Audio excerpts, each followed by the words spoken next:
indicated thunderstorms producing heavy rain across the warned area. Between 1 and 99 inches of rain have fallen.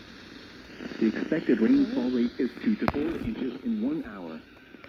Additional rainfall amounts of 1 to 2 inches are possible in the warned area.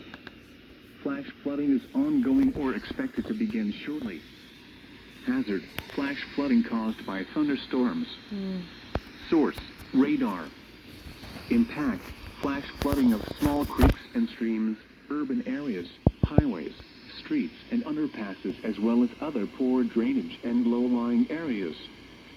Some locations that will experience flash flooding include Pasadena, northeastern Pearland, northern League City, northern Friendswood, Deer Park, South Houston, western Seabrook, Galena Park, Jacinto City, Webster, South Belt Ellington, Clear Lake, Greater Hobby Area, Greater Eastwood, 2nd Ward, Greater 3rd Ward, McGregor, Nassau Bay, Taylor Lake Village and El Lago.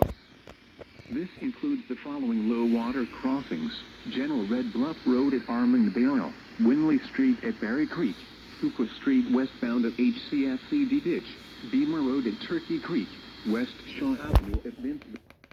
0.27 inches of precipitation fell today, which brings the monthly total.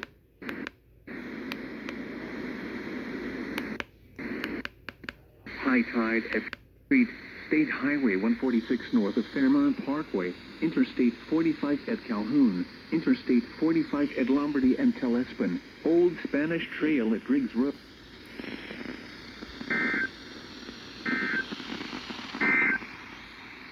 The National Weather Service in League City has issued a severe thunderstorm warning for northwestern Gal.